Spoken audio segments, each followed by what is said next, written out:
Don't forget. Some things mustn't be forgotten. The shadow hunting me.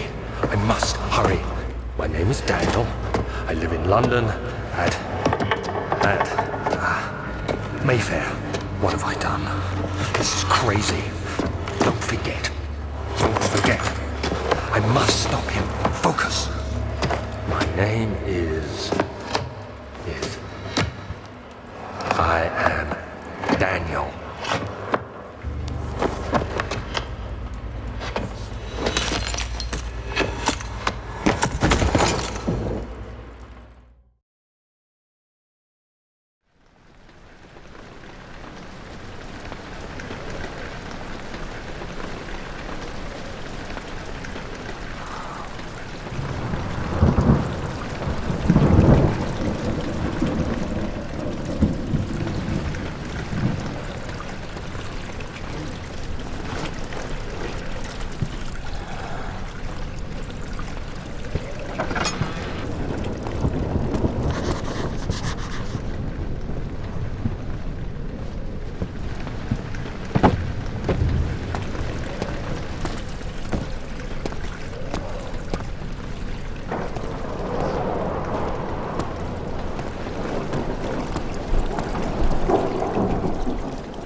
19th of August, 1839. I wish I could ask how much you remember.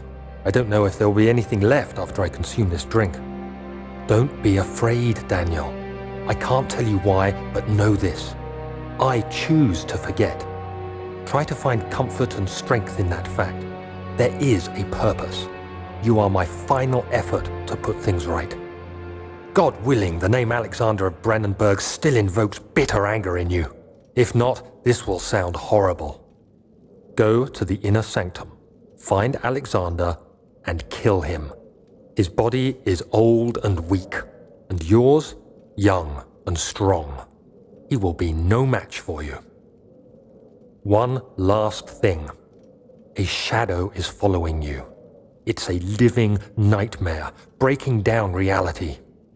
I have tried everything, and there is no way to fight back. You need to escape it as long as you can. Redeem us both, Daniel. Descend into the darkness where Alexander waits and murder him. Your former self, Daniel.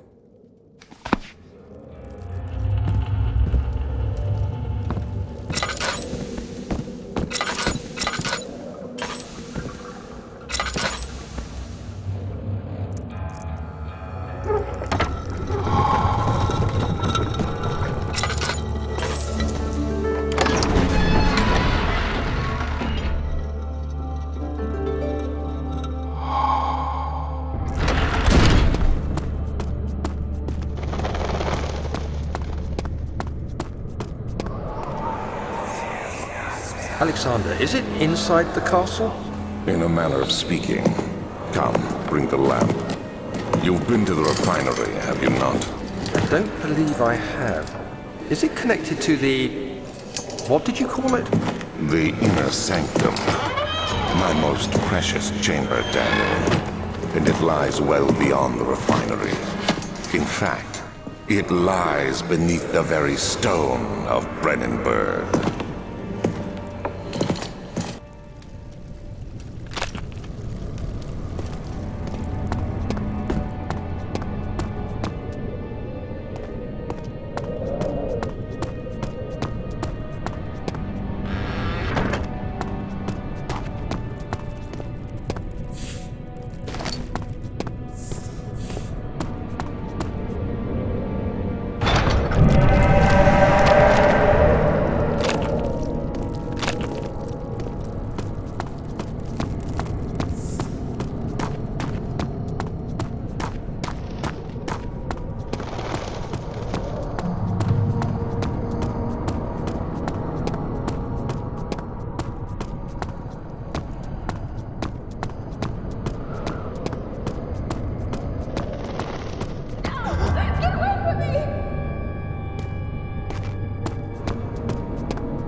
There should be more coop rats. Let me see. And one part aquafortis.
16th of May, 1839.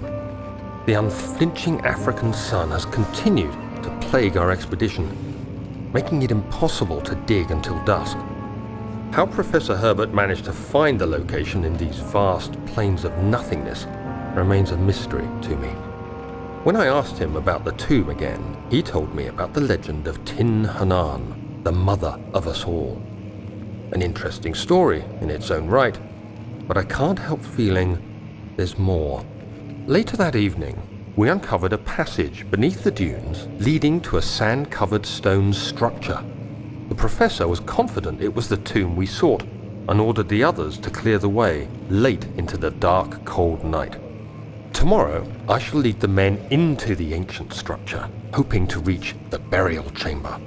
No matter what the professor is keeping from me, the dig should yield something interesting to take back to London and the British Museum.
"17th of May, 1839. My hands tremble as I write. I feel a need to document my tribulation, for I fear that my memory will fail me if I linger. Today, I took some men and ventured into the dark, ancient passage we uncovered. Our torches burned faintly in the murky air as we slowly made our way underground. The men were superstitious and fearful. They argued loudly, and I felt their strange language getting to me. I mustered my strength and yelled at them to continue down the slopes and broken steps. The crudely carved passage confused me. It looked much older than the 4th century structure we had expected. The twisting path emerged into a great antechamber. The walls were lined with statues unlike any I'd ever seen. Despite their unearthly quality, I felt a strange familiarity toward them, which haunts me still. At the far end of the chamber, a great slab of stone sealed off whatever lay ahead. I gave the order to raise it, and as I pushed through the narrow space, the heavy stone suddenly dropped, sealing me inside. I was trapped.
17th of May, 1839.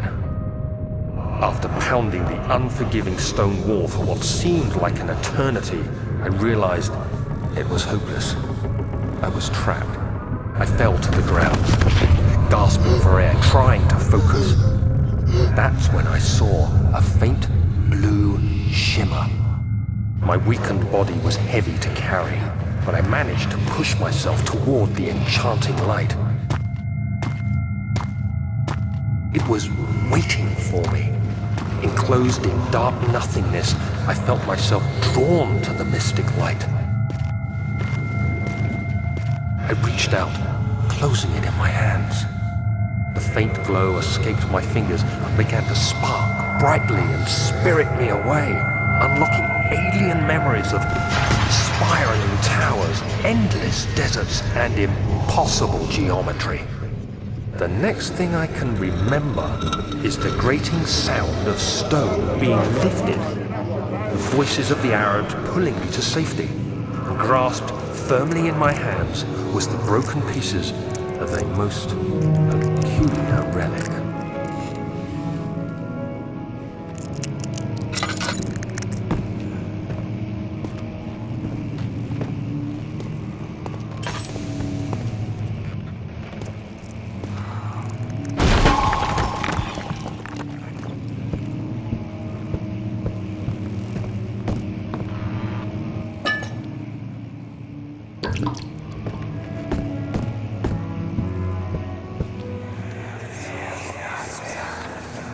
Much of the castle is old and hasn't been tended to for centuries. When the shadow arrives, it won't take long until things start falling apart. We're just buying time anyway. Let's do what we can. There isn't much to be done about the walls. We should reinforce weak structures. The ground will tremble and there's a risk everything will cave in on us, especially downstairs. Here, and there. Let's get the servants working on it.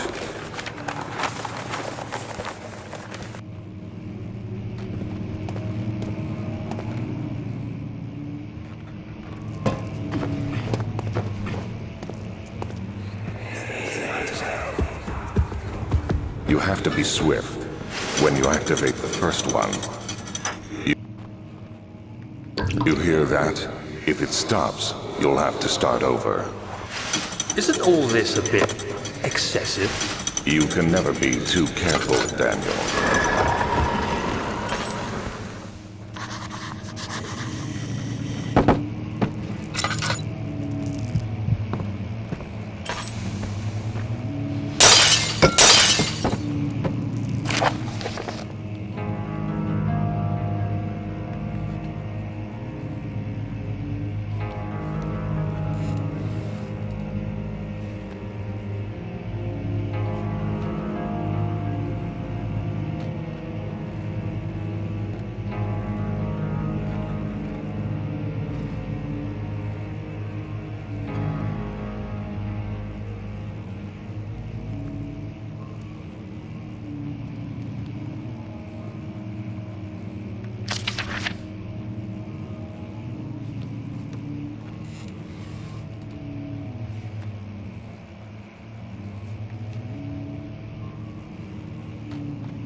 Where did the Baron go? Who cares? He left us enough wine to last us a lifetime! Or at least until tomorrow!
What's happening?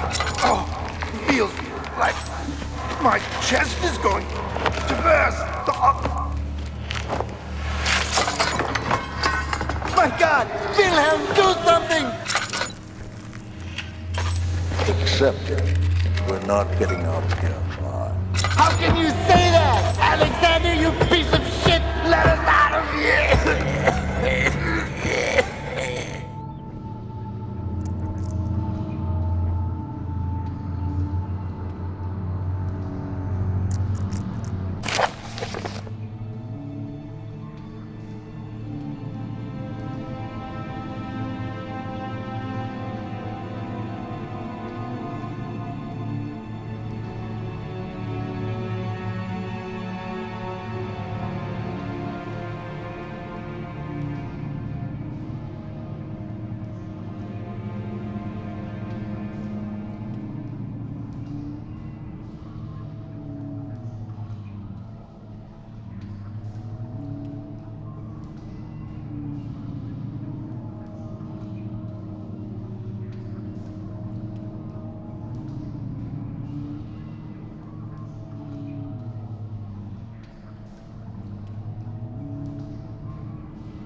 dark in here.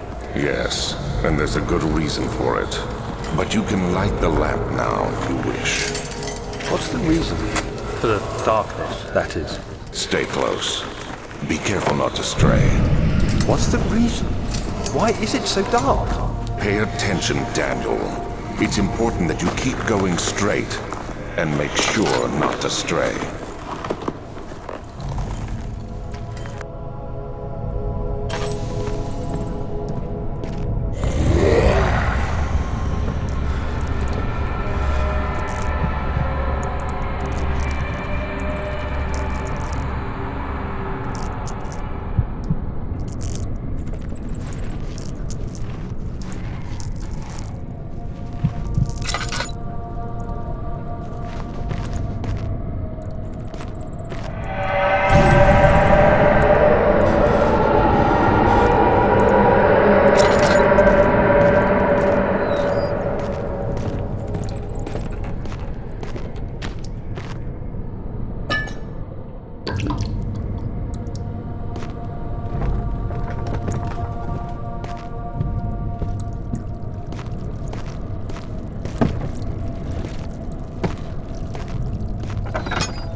Of June, 1839.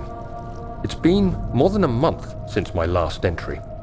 After the event inside the underground chamber in Algeria, Professor Herbert insisted I return to England. He said he didn't want to risk forfeiting the entire expedition lest I took a turn for the worse. An excessive decision, in retrospect. But I'm glad it turned out that way.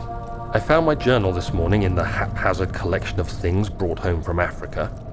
Next to it lay the broken stone orb wrapped in cloth.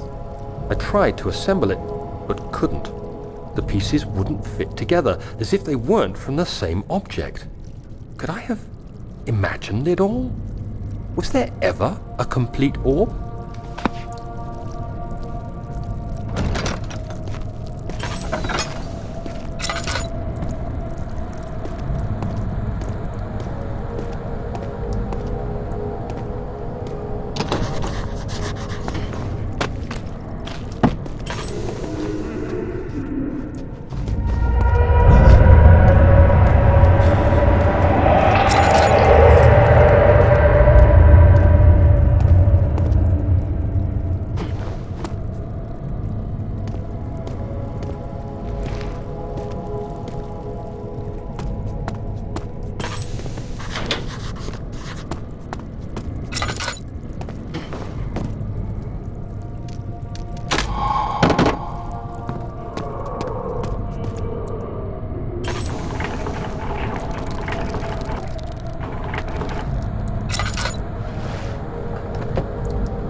What is this place?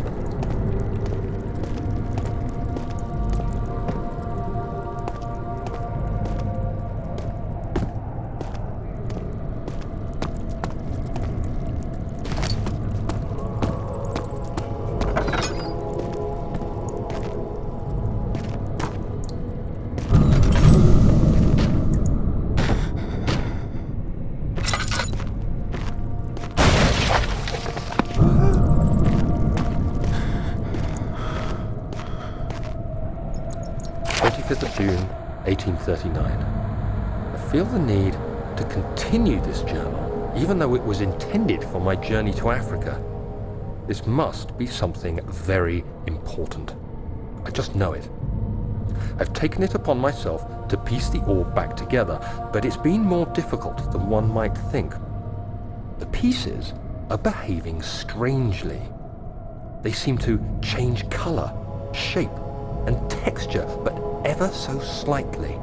Yesterday, I took careful measurements and notated any significant markings. Today, I confirmed my suspicions. They were changing. I was terrified and rushed off to see the finest geologist in London, Sir William Smith. I approached the subject with care, and we discussed how rocks change form. He told me about the nature of glass, how it eventually collapses on itself, like ice slowly melting over the course of centuries.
dining room. Will it take us to the inner sanctum?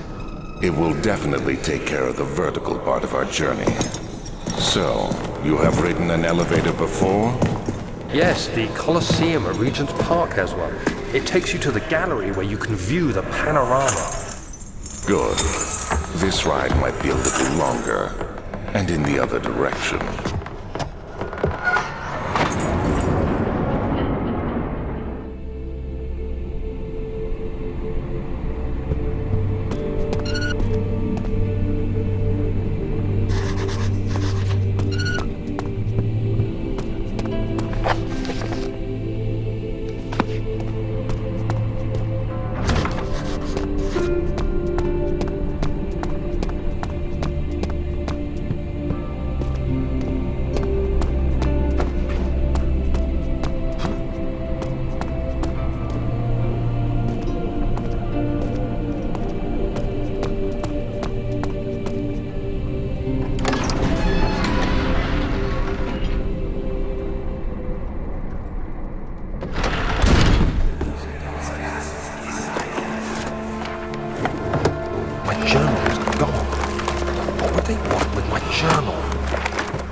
2nd of July, 1839. I received a letter today from the Algerian governor's office disclosing the fate of Herbert's expedition. About a week after my departure, Abdullah, one of the men traveling with us, returned from the desert. He was badly injured, as if maimed by a lion. The man rambled deliriously about the expedition being attacked by something horrible. The French quickly dispatched a search party to look for the expedition. After searching for days, they found the camp abandoned without any trace of Herbert or his men. Tomorrow, I'll retrieve the things they recovered from Herbert's tent at the customs house. I don't know what to make of it, but I'm worried for him.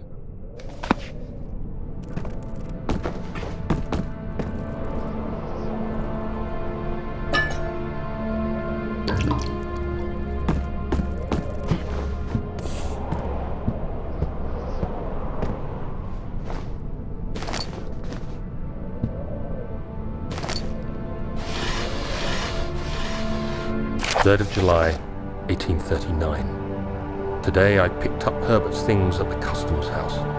I dug through the trove of documents he had carried and found a log detailing the expedition.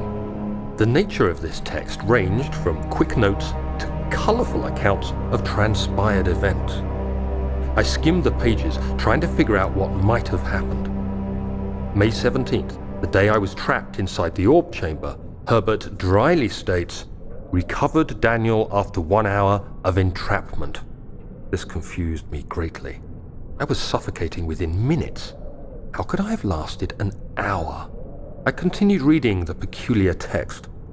Herbert states his facts without judgment or passion, but suddenly I could read frustration into his text.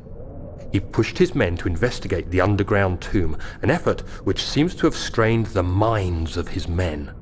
Madness spread through the ranks, and Herbert had to take some extreme measures to continue.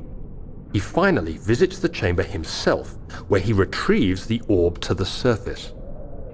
His account confuses me greatly. If he has the orb, what are those pieces in my drawing room?